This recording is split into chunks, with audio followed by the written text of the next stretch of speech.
ओम गण गणपते नमः। सभी श्रोताओं को नमस्कार। आप सभी का स्वागत है आपके अपने चैनल अशोक वेदा में। तो आज आप सुनेंगे गणेश जी की कथा। किसी भी व्रत पूजा में गणेश जी की कहानी पढ़ना या सुनना बहुत ही शुभ माना जाता है। कहते हैं कि ऐसा करने से हम हमारे व्रत और पूजन का संपूर्ण फल प्राप्त होता है। तो आज आपने गणेश जी की भगवान की बहुत ही सुंदर कहानी आप सभी को इस कहानी को श्रद्धा भाव से प्रेम पूर्वक सुनना है, ताकि आपके सारे काम बिना किसी रुकावट के शीघ्र ही पूर्ण हो जाए। बोलिए गणेश गजानंद की जय हो। एक समय की बात है, एक नगर में बुढ़िया माई रहती थी। वह गणेश जी की परम भक्त थी। वह रोजाना मिट्टी के गणेश जी की बनाती और पूजा किया करती थी। लेकिन जब भी वह मिट्टी का गणेश जी बनाती तो पूजा करते समय पानी की वजह से वो रोजाना गल जाता था। बुढ़िया माई के मन में बहुत ही श्रद्धा, प्रेम और अटूट विश्वास था। वह चाहती थी कि मैं ऐसी प्रतिमा बनाऊं जो कभी खराब ना हो, क्योंकि वह समय के साथ बूढ़ी हो चली थी। रोजाना जत्न करके गणेश जी की मूर्ति बनाती, पर तो वह गल जाती। एक दिन की बात है कि बूढ़ी माई के मकान के पास किसी सेठ जी का मकान बन रहा था। तो वह सोचने लगी कि क्यों ना इन कारीगरों से जाकर कहती हैं कि मुझे एक पत्थर का गणेश जी बना दे। तो यह सोचकर वह स्त्री मिस्त्री के पास गई। जाकर बोली कि बेटा, मैं रोजाना गणेश जी की पूजा करती हूँ, पर मैं तो मिट्टी का गणेश जी बनाती हूँ, वो तो रोजाना पानी के साथ बह जाता है। आप ऐसा करो, मेरे लिए एक पत्थर का गणेश जी बना दो, तो भगवान आपका बहुत भला करेंगे। तो मिस्त्री कहने लगे कि माँ जी, जितनी देर हम तुम्हारे लिए मूर्ति बनाएंगे उतनी देर तक हम दीवार नहीं बना लेंगे। इतना समय नहीं है कि हम बच्चों की तरह खिलौना लेकर बैठ जाएं। तो यह सुनकर बुढ़िया को बड़ा ही गुस्सा आया। वह बोले कि भगवान करे तुम्हारी यह दीवार कभी भी पूरी ना हो। यह कहकर बुढ़िया गणेश जी का स्मरण करते हुए उदास मन से अपने घर लौट आई और फिर मिट्टी का गणेश जी बनाया और पूजा पाठ में व्यस्त हो गई। उधर अब कारीगर दीवार बनाए तो दीवार तो टेढ़ी हो जाए। दीवार को तोड़कर फिर से दीवार बनाया, फिर भी वह टेढ़ी हो जाए। उन्होंने लाखों जतन किए, एक बार भी दीवार सीधा नहीं हुआ। सुबह से शाम तक उनसे सीधी नहीं बनी, इसलिए वह बार बार बना रहे थे और तोड़ रहे थे। शाम हो गई। शाम को सेठ जी आए और कहने लगे कि क्या मैं आपको मजदूरी नहीं देता? आपने अभी तक कोई काम नहीं किया है। तो एक मिस्त्री कहने लगा कि सेठ जी क्या बताएं, हम तो सुबह से दीवार बना रहे थे, इसी दीवार की नींव लगाई थी, लेकिन यह सीधी नहीं बन रही है। कितना भी कोशिश कर ले, बीच में आते आते टेढ़ी हो जाती है। सेठ जी बोले कि क्या आप मिस्त्री नहीं हो? पहली बार काम कर रहे हो, ऐसा क्यों हो रहा है? मुझे क्यों बता रहे हो? मिस्त्री तुम हो या मैं हूँ? तभी उनसे एक मजदूर कहने लगा कि सेठ जी, आज सुबह एक बुढ़िया माई आई थी। उन्होंने कहा था कि मुझे गणेश जी का पत्थर का बना दो। हमने सोचा कि पत्थर का गणेश जी तो बनाएंगे तो कितना समय बर्बाद हो जाएगा, तो क्यों ना इतनी देर में हम दीवार बना लें। तो हमने उस बुढ़िया माई को गणेश जी बनाने से मना कर दिया। बस तभी से इसी दीवार को लेकर बैठे हैं, यह तो बनने का नाम ही नहीं ले रही है। तो सेठ जी बुढ़िया के घर गए और आवाज़ लगाई, तो बुढ़िया माई बाहर आई। तो सेठ जी ने उन्हें प्रणाम करके कहा कि माँ जी, आपको पत्थर का गणेश जी चाहिए? तो बुढ़िया कहने लगी कि हाँ सेठ जी, मुझे पत्थर का गणेश जी बनवाना था। मैं तो मिट्टी का बनाती हूँ, वह तो पानी के साथ बह जाता है, समय के साथ आँखों से भी दिखाई नहीं देता है। मुझे दी ठीक से ना तो मूर्ति बनती है और ना ही मुझसे पूजा होती है, पर आप मुझसे क्यों पूछ रहे हो?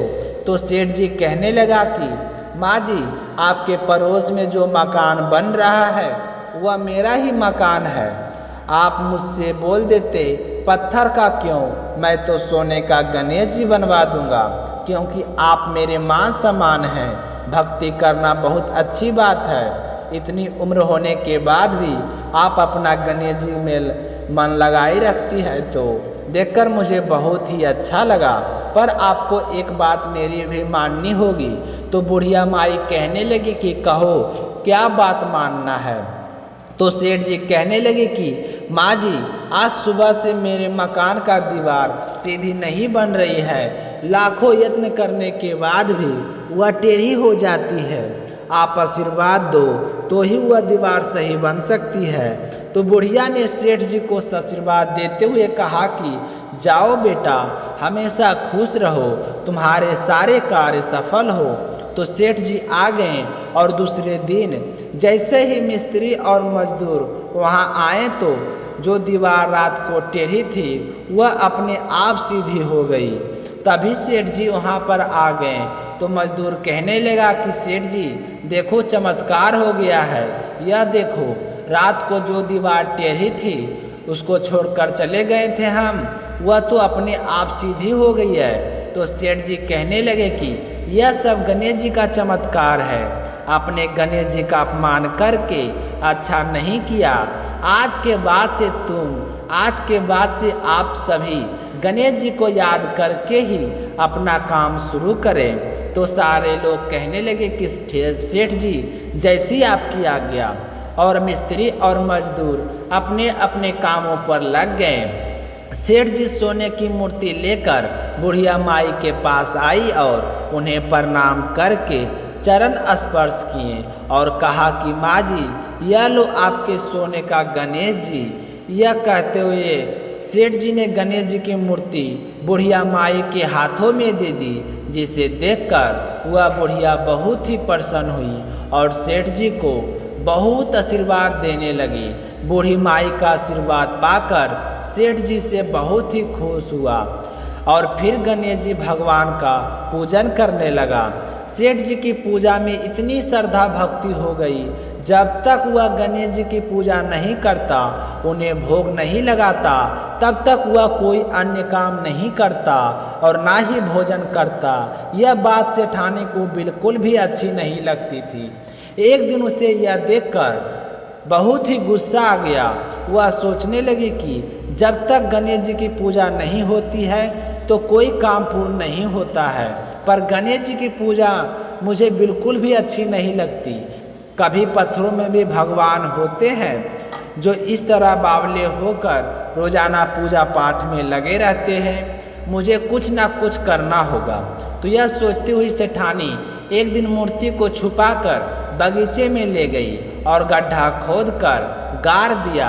सेठ जी स्नान करके आई, मंदिर में मूर्ति ना पाकर वह बड़े ही दुखी हुए और इधर उधर देखने लगे कि मूर्ति कहाँ गई। सेठानी चुपचाप उन्हें देखती रही, पर बोलकर कुछ नहीं बताया। मूर्ति की तलाश में सेठ जी सारा दिन हैरान परेशान रहे। ना कुछ खाया, ना कुछ पिया, ना दुकान पर गए, कोई काम नहीं किया और सारा दिन रटते रहे। ना जाने मूर्ति कहाँ गई, ना जाने गणेश जी की मूर्ति कहाँ गई। तो इसी तरह भूखे प्यासे सेठ जी शाम को सो गए।